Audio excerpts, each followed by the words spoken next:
Bonjour, je suis Mike Fink et aujourd'hui je vais partager avec vous un modèle très intéressant qui va vous montrer les 4 étapes de l'apprentissage. Alors pourquoi c'est important et pourquoi c'est intéressant? Eh bien parce que ce modèle s'applique à toutes les compétences que vous pouvez ou que vous voulez apprendre et il va aussi vous permettre de savoir où vous en êtes à chaque étape et surtout de mettre en perspective toutes les frustrations, toutes les difficultés que vous pouvez vivre ou percevoir lorsque vous apprenez quelque chose de nouveau. C'est un modèle qui a été développé à la fin des années 60, au début des années 70, par Martin Broadwell et Noel Birch. Et il a souvent été attribué à Abraham Maslow, mais en fait, ce sont les 2 premières personnes que j'ai citées qui l'ont développé. Alors, voyons voir quelles sont ces fameuses 4 étapes. La première étape est celle de l'incompétence et de l'inconscience. Qu'est-ce que ça veut dire? Ça veut dire que vous ne savez pas que vous n'êtes pas capable. Alors, prenons plusieurs exemples. Lorsque vous êtes petit et que vous voyez quelqu'un conduire, ça semble très facile. Vous vous dites, il faut juste tourner le volant et puis appuyer sur les pédales. Mais en fait, vous ne savez pas que c'est beaucoup plus compliqué que ça. Il faut faire plein de choses à la fois, coordonner les mouvements, etc. Mais tant que vous n'êtes pas arrivé à l'essayer par vous-même, vous ne le savez pas. Je suis passionné des sports de glisse et j'aime beaucoup le snowboard. Et j'ai même fait des cours d'instructeur pour m'améliorer moi-même. Et donc maintenant, je suis instructeur, je connais vraiment les techniques et comment bien faire du snowboard. Et en fait, ce qui est étonnant, c'est de voir le nombre de personnes sur les pistes qui font du snowboard, qui s'amusent, mais qui malheureusement ne savent pas faire du snowboard. J'en faisais moi-même partie dans le passé avant de devenir instructeur parce que j'avais appris tout seul et je ne me savais pas que je n'étais pas capable. C'est-à-dire que oui, je pouvais descendre la pente, mais je ne savais pas que je ne le faisais pas bien. Si vous prenez l'exemple d'apprendre une langue étrangère, peut-être que vous avez appris l'anglais lorsque vous étiez à l'école et que vous pensez parler l'anglais correctement. Vous le parlez, mais fondamentalement, la réalité est que vous n'êtes pas compétent, vous ne le parlez pas bien. Mais tant que personne ne vous le fait remarquer, eh bien, vous ne savez pas que vous n'êtes pas capable. Donc, quelle est l'étape suivante? L'étape suivante, c'est l'incompétence consciente. Dans cette étape, vous n'êtes toujours pas capable, mais au moins vous en êtes conscient, vous le savez. Et c'est une étape qui est en général la plus difficile pour la majeure partie des gens. Pourquoi? Parce qu'ils doivent accepter cette prise de conscience et ils doivent accepter qu'ils ne sont pas capables. C'est là où, par exemple, quelqu'un qui savait faire du snowboard, tout d'un coup se dit « Ah, mais en fin de compte, j'étais nul, je ne savais pas comment faire sur les pistes. » Et ça demande du courage. C'est pas facile d'admettre qu'on ne savait pas, d'admettre que ce qu'on faisait n'était pas correct. Et malheureusement, c'est aussi la phase dans laquelle les gens ont le plus de frustration parce qu'ils se jugent eux-mêmes, ils se sentent jugés. Et en fait, ce modèle va vous donner la perspective de comprendre qu'il n'y a aucun besoin de vous juger vous-même ou de penser que les autres vont vous juger parce que c'est simplement une étape nécessaire dans le processus d'apprentissage entier. Et de plus, si vous êtes arrivé à cette phase, ça veut dire que vous avez le courage de reconnaître que vous n'étiez pas capable. Donc, bravo à vous, félicitations. Félicitez-vous vous-même d'avoir non seulement pris cette conscience, mais d'avoir eu le courage d'avoir cette prise de conscience. Parce que sinon, les gens qui nient, qui disent « Ah non, mais moi je sais bien faire du snowboard. Ah non, mais moi je sais bien parler anglais », ils restent toujours bloqués, coincés à un niveau plus bas où ils restent incompétents. Dans le domaine de la conduite de l'auto, c'est lorsque vous commencez à prendre des cours de conduite et vous rentrez dans la voiture et là vous vous rendez compte que c'est pas si facile que ça. La première fois, lorsqu'on rentre dans une auto, il y a l'accélérateur, le frein, l'embrayage, la boîte de vitesse, les différentes vitesses à enclencher au bon moment, les clignotants, le trafic, le bon appui sur l'accélération pour ne pas faire ça de façon trop brusque, etc. Donc, c'est une étape où l'on fait beaucoup d'erreurs. Et là aussi, beaucoup de gens ont tendance à se blâmer, à se dévaloriser parce qu'ils font des erreurs, mais il faut comprendre que les erreurs font partie du processus d'apprentissage. C'est fait partie intégrale de tout le processus d'apprentissage de n'importe quelle compétence. Donc les erreurs à ce moment-là sont normales et lorsque vous êtes dans l'exemple d'une langue étrangère comme l'anglais, eh bien là vous prenez conscience que vous faites plein d'erreurs. Vous les faites toujours, mais au moins vous êtes conscient. C'est pas facile, mais il faut persévérer, il faut continuer à pratiquer. Parce que lorsque vous continuez de pratiquer, et typiquement là aussi, lorsqu'il y a cette prise de conscience que vous êtes incompétent, eh bien c'est le moment où d'habitude, c'est le meilleur moment, et c'est aussi le moment où d'habitude des personnes cherchent des experts, cherchent des enseignants, cherchent des instructeurs pour justement s'améliorer et devenir compétents, puisqu'ils ne sont pas capables de le faire par eux-mêmes a priori. Donc l'étape suivante, c'est la compétence consciente. La compétence consciente, c'est qu'à à force de pratiquer et de bien pratiquer, parce que peut-être vous avez eu un instructeur, un coach, un professeur, un expert qui vous a donné des conseils, eh bien, à force de pratiquer consciemment, eh bien, maintenant vous êtes capable de faire ça, mais ça vous demande de l'effort, ça vous demande de la concentration.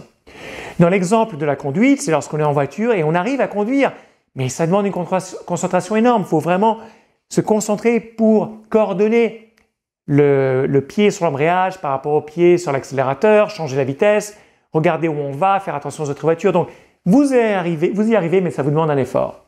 En général, c'est aussi une phase assez fatigante. Pourquoi? Parce que vous y arrivez certes, mais toutes ces choses-là vous demandent beaucoup d'énergie, beaucoup d'efforts pour y arriver. Dans l'exemple de snowboard, eh bien, c'est quelqu'un qui commence à s'améliorer, à devenir meilleur, à faire les virages comme il faut, avec la bonne pression sur les jambes, avec la bonne prise de quart, au bon moment, etc. Mais il doit vraiment encore y penser. Dans l'exemple de quelqu'un qui parle une langue étrangère, comme l'anglais, eh bien, c'est le moment où, à force d'avoir pratiqué de la bonne façon grâce à des cours, grâce à un instructeur, vous commencez à faire des phrases qui sont grammaticalement correctes. Vous pouvez vous exprimer de façon compétente, mais en même temps, ça vous demande de l'effort. Et enfin, lorsque vous continuez à pratiquer avec compétence consciemment, à force de répéter ça, eh bien, il y a la dernière phase qui est celle de la compétence inconsciente. C'est le moment où vous êtes capable, vous savez le faire et vous n'avez plus besoin d'y penser. C'est merveilleux. C'est le moment où, lorsque vous conduisez une voiture, vous n'avez plus besoin d'y penser. Je pense que si ça fait déjà un certain nombre d'années que vous conduisez la voiture, aujourd'hui, vous êtes certainement capable de conduire tout en ayant une conversation avec un passager, en écoutant la radio, en pensant au travail, aux vacances, à autre chose. Et vous êtes quand même capable d'y conduire sans devoir plus y penser. Pourquoi? Parce qu'il y a toute une série d'automatismes qui se sont mis en place, de connexions au niveau de vos neurones dans votre cerveau, qui font en sorte que la compétence est là, vous savez le faire et vous n'avez plus besoin d'y penser consciemment. Dans le domaine du snowboard, c'est quelqu'un qui fait du snowboard, s'amuse, descend la pente de façon fabuleuse avec compétence sans devoir y penser. Et dans le domaine de la langue étrangère, c'est quand vous parlez une langue étrangère sans devoir y penser et que vous la parlez correctement. Si vous réfléchissez en ce qui concerne la langue, quand vous étiez petit, vous êtes passé au travers de ces étapes. Au début, avant d'apprendre à parler, vous ne savez pas que vous ne savez pas parler. Ensuite, eh bien, l'enfant se rend compte que la communication n'est pas quelque chose qu'il est encore capable de maîtriser. Ensuite, à force de répéter, il continue de le faire et aujourd'hui, vous pouvez parler la langue française sans devoir y penser. Vous n'avez plus besoin de penser à comment choisir vos mots et quels mots mettre l'un derrière l'autre. Pourquoi? Parce que vous avez atteint ce stage de compétence inconsciente. Donc voilà, ce sont les 4 étapes. Je vous invite vraiment à mettre celle-ci en perspective parce que comme je l'ai dit, c'est l'étape souvent la plus frustrante, c'est l'étape où les gens sont portés à abandonner parce qu'ils se sentent incompétents et parfois il y a des jugements sur eux-mêmes ou peut-être des croyances limitantes qui y sont associées où ils se disent « Ah, je suis moi, rien, je ne serai jamais capable, les autres sont mieux que moi ». Et surtout, s'ils avaient pratiqué quelque chose avec incompétence sans en être conscient, ils peuvent se dire « ça fait des années que je le fais et j'ai toujours pas appris à le faire ». Mais on ne peut pas apprendre à faire quelque chose avant de devenir conscient qu'on ne savait pas comment le faire. Ça fait vraiment partie de cette étape. Il faut aller une étape après l'autre. On ne peut pas sauter des étapes. Peut-être qu'une étape sera plus ou moins longue, mais il faudra passer par cette étape. C'est quelque chose d'absolument nécessaire. Un dernier exemple, quelqu'un qui a un tic verbal. Quelqu'un qui dit souvent je suis allé faire ci, puis au début, la personne ne s'en rend probablement pas compte.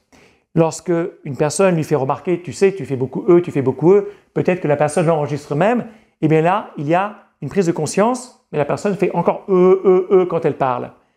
Et c'est un moment de frustration parce qu'elle se rend compte qu'elle fait des elle aimerait ne pas le faire, mais elle en fait quand même. Mais à force d'y prêter attention, eh bien, il y a un moment de conscience et de compétence consciente. C'est-à-dire que la personne va parler au bout d'un moment juste avant d'avoir fait le peut-être, et il y a une petite étape avant. La personne va parler, elle va faire mais elle va tout de suite se corriger. Et ensuite, ça va s'améliorer encore. La personne va parler et juste avant de faire le elle va se retenir et pouvoir éviter de le faire. Et ensuite, elle va pouvoir parler en ayant complètement éliminé le qu'elle faisait de façon inconsciente. Donc voilà, ce sont les 4 étapes. Je voulais partager ça avec vous parce que peut-être que ça vous semble évident maintenant que je l'ai dit.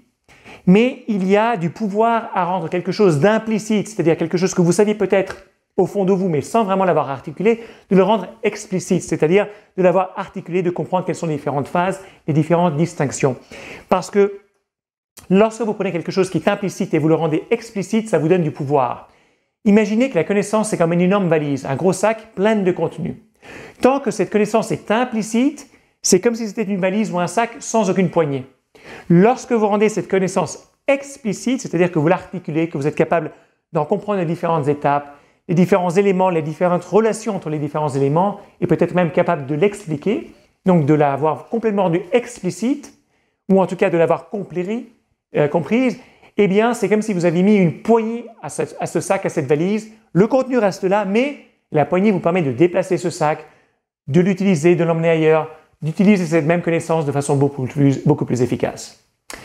Donc voilà, j'ai eu beaucoup de plaisir à partager ça avec vous. Si vous avez trouvé cette vidéo intéressante, s'il vous plaît, partagez-la avec vos amis, appuyez sur le bouton j'aime, aimez cette page ou bien abonnez-vous à la chaîne si vous regardez ça sur YouTube.